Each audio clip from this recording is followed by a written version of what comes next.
Hello friends, स्वागत है आपका आपके अपने चैनल द टेक्निकल स्कॉलर में, जहां पर हम आपके लाते रहते हैं कंप्यूटर से जुड़ी हुई कुछ टिप्स एंड ट्रिक्स। वीडियो शुरू करने से पहले अगर आप इस चैनल पर न्यू हैं तो आप वीडियो को लाइक और चैनल को सब्सक्राइब जरूर करें, जिससे आने वाले वीडियोस के नोटिफिकेशन आपको मिलते रहें। चलिए शुरू करते हैं। बच्चों, आज हम लोग डिस्कस करने वाले हैं फरवरी 2023 ट्रिपल सी एग्जामिनेशन में पूछे जाने वाले टॉप 25 क्वेश्चंस, जो आपको आपकी सफलता की तरफ एक कदम और बढ़ा के लेके चलते हैं। अगर आपने अभी तक कुछ नहीं भी पढ़ा है तो आपके लिए वीडियो बहुत हेल्पफुल होने वाली है। फरवरी 23 वाले एग्जाम्स, जो कि जिसकी डेट 15 से 20 के बीच में अनाउंस हो जाएगी। एडमिट कार्ड भी आपके पास 15 से 20 के बीच में अवेलेबल हो जाएगा। अभी आप बिल्कुल पैनिक मत होइए बच्चों, हम यहाँ पर नए क्वेश्चंस लेके आए हुए हैं आपके लिए, जो आपको बहुत ज्यादा हेल्पफुल रहेगा। चलिए विदाउट एनी डिले हम लोग शुरू करते हैं और चलते हैं अपने फर्स्ट क्वेश्चन की तरफ। First question is what is the full form of UIDAI? UIDAI का फुल फॉर्म पूछा जा रहा है बच्चों, तो unique identification authority of India. Second question पे मूव करते हैं। What is the full meaning of उमंग?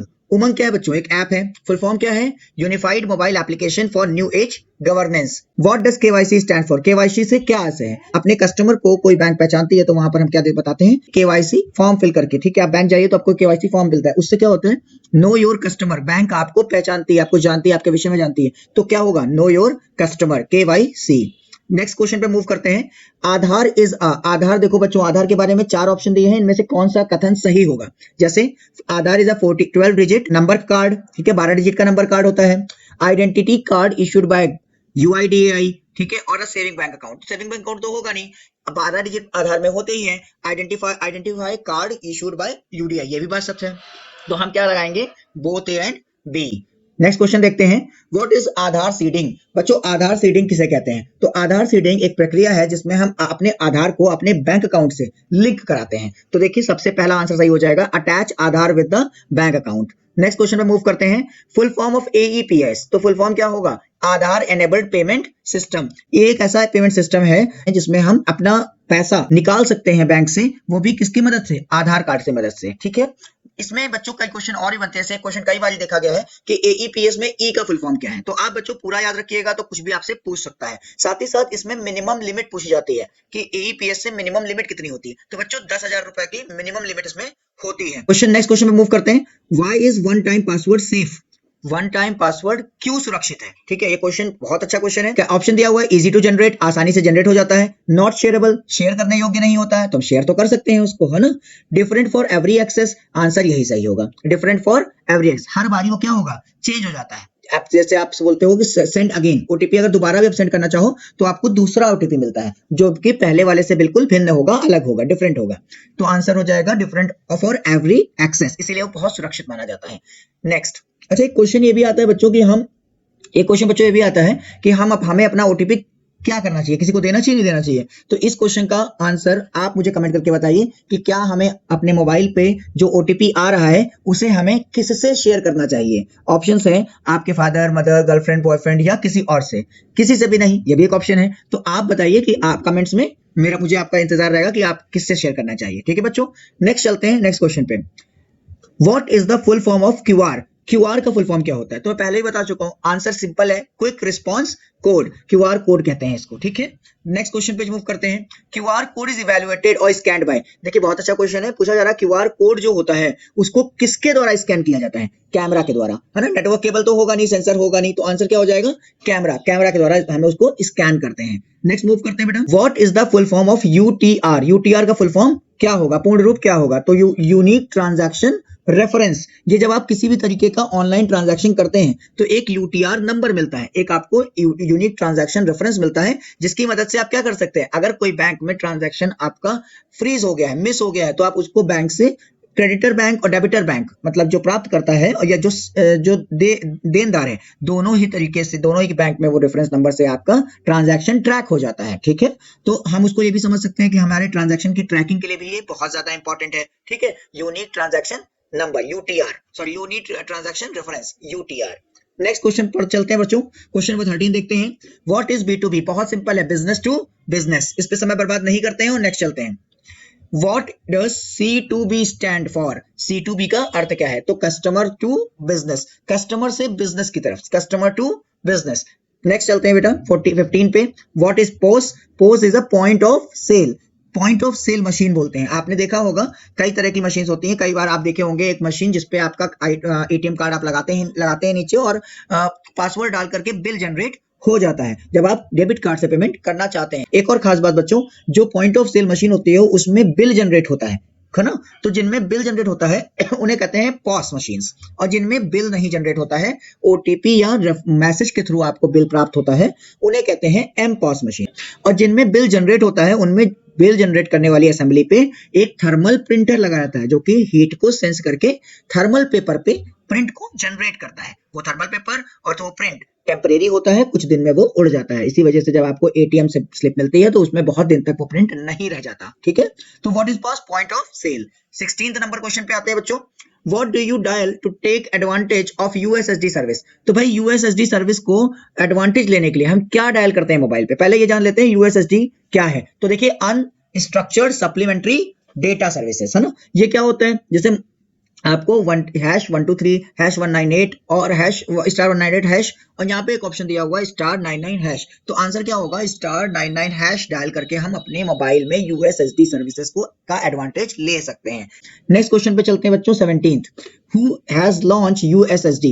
तो मैंने कई बार बताया जहां पर भी आपको डिजिटल पेमेंट से रिलेटेड कोई भी चीज आती है, ठीक है, वहां पर आप क्या गेस कर सकते हैं? वहां पे NPCI 80% केसेस में वहां पर क्या होगा? NPCI, national payment corporation of India. ठीक है, नेक्स्ट करते हैं question number 18। Which of the following is not a benefit of internet banking? Internet banking के इनमें से कौन से बेनिफिट नहीं है? बेनिफिट पूछा जा रहा है बच्चों, ध्यान दीजिएगा। ठीक है, बेनिफिट नहीं है। तो ऑनलाइन पेमेंट ऑफ बिल्स, हम इंटरनेट बैंकिंग से पेमेंट तो कर ही सकते हैं बिल्स की। इंस्टेंट मनी ट्रांसफर, किसी दोस्त को किसी रिश्तेदार को हमें पेमेंट भेजनी हो मनी ट्रांसफर करना हो तो वो भी हम कर सकते हैं इंटरनेट बैंकिंग की मदद से। Check account statement, any time किसी भी समय हमें चेक अकाउंट का स्टेटमेंट चेक करना हो अपने कि बैंक में कितना बैलेंस है, मिनी स्टेटमेंट है, कुछ भी, तो हम इसको भी चेक कर सकते हैं। तो बेनिफिट नहीं है पूछा जा रहा है। तो भाई देखो, गेन हायर इंटरेस्ट रेट, यही इसका आंसर नहीं है। हायर इंटरेस्ट रेट हमें कहां मिलता है? हमें हायर इंटरेस्ट रेट मिलता है एफडीज, है ना, तो उस या इन्वेस्टमेंट पे मिलता है, या हम किसी तरह का शेयर ले लेते हैं उस पे मिलता है, ठीक, या म्यूचुअल फंड्स ले सकते हैं उस पे मिलता है। ठीक है, चलिए नेक्स्ट क्वेश्चन ले लेते हैं। Question number 19, which of the following can not be done through internet banking? पूछा जा रहा है निम्न में से कौन सा कार्य इंटरनेट बैंकिंग के माध्यम से नहीं किया जा सकता, है ना। तो देखिए, अप्लाई फॉर लोन, लोन के लिए भी अप्लाई कर सकते हैं हम। व्यू अकाउंट स्टेटमेंट, अभी पहले ही बता चुके हैं। व्यू रीसेंट ट्रांजैक्शन, अभी रीसेंट हमने क्या ट्रांजैक्शन किए हैं? हमने अभी लेनदार अपनी कोई ट्रांजैक्शन कहीं पैसे किसी को दिए हैं तो वो भी हम देख सकते हैं, किसी ने दिए हैं तो भी हम देख सकते हैं, उसे अकाउंट का स्टेटमेंट चेक कर सकते हैं। लोन के लिए भी अप्लाई कर सकते हैं। कहां से? इंटरनेट बैंकिंग से। तो क्या नहीं कर सकते? कैश नहीं निकाल सकते। इंटरनेट बैंकिंग कहां चलेगी? सॉफ्ट कॉपी मोबाइल पे या कंप्यूटर पे चलेगी। अब तुम हाथ डाल के तो कैश निकालोगे नहीं। कैश निकालने के लिए कहां जाना पड़ेगा? या तो आपको बैंक जाना पड़ेगा या तो एटीएम जाना पड़ेगा, राइट। तो आप इंटरनेट बैंकिंग की मदद से क्या नहीं कर सकते? कैश विड्रॉ नहीं कर सकते हैं। ठीक, नेक्स्ट क्वेश्चन पे चलते हैं। Question number 20, what does Bhim stands for? Bhim का मतलब क्या होता है? तो देखिए बच्चों, भारत इंटरफेस फॉर मनी। तो नेक्स्ट चलते हैं, नेक्स्ट क्वेश्चन 21 पे। What is the full name of NEFT? NEFT का पूरा नाम क्या है? तो देखिए, बहुत अच्छा क्वेश्चन है, नेशनल इलेक्ट्रॉनिक फंड ट्रांसफर। कई बार ये क्वेश्चन पूछा गया बच्चों, नेशनल इलेक्ट्रॉनिक फंड ट्रांसफर, इसे बोलते हैं NEFT का पूरा नाम। ठीक है, नेक्स्ट क्वेश्चन लेके चलते हैं।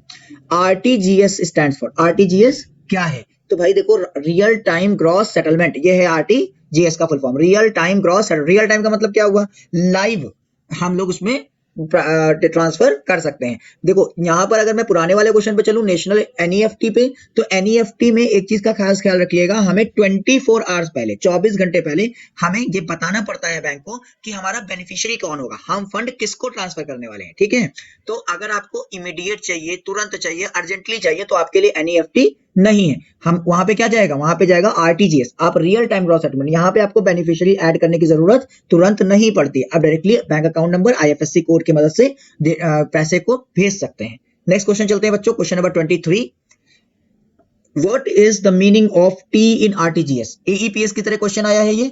RTGS अभी आपने ऊपर पढ़ा, देखिए, रियल टाइम ग्रॉस सेटलमेंट, तो आंसर क्या हो जाएगा? टाइम। नेक्स्ट क्वेश्चन चलते हैं, question number 24, the minimum limit to pay with RTGS is? RTGS की मदद से क्या कौन सी हम न्यूनतम धनराशि को ट्रांसफर कर सकते हैं? मतलब उससे नीचे की धनराशि को ट्रांसफर करा ही नहीं जा सकता। कम से कम कितनी किया जा सकता है? तो आंसर है 2 लाख। तो बच्चों 1 लाख में कंफ्यूज ना होना, 2 लाख से नीचे की रकम को ट्रांसफर हम नहीं कर सकते। कहां से? RTGS, real time gross settlement की मदद से। नेक्स्ट क्वेश्चन पे चलते हैं, Who maintains the RTGS payment network? कौन मेंटेन करता है। ठीक है भाई, इतने सारे ट्रांजैक्शन हो रहे हैं तो बैंक के साथ साथ इसका ब्यौरा कौन रखेगा। मान लीजिए कोई ट्रांजैक्शन मिस हो जाता है तो जिम्मेदारी किसकी है। ठीक है, तो वहां पर आपको पूरी मॉनिटाइज करने के लिए चीजों को यहाँ पर हमारे पास किंग ऑफ ऑल बैंक यानी RBI, reserve bank of India available होता है। आरटीजीएस पेमेंट का नेटवर्क कौन मेंटेन करता है, वो करता है आरबीआई। ठीक है, तो बच्चों ये थे हमारे 25 क्वेश्चंस।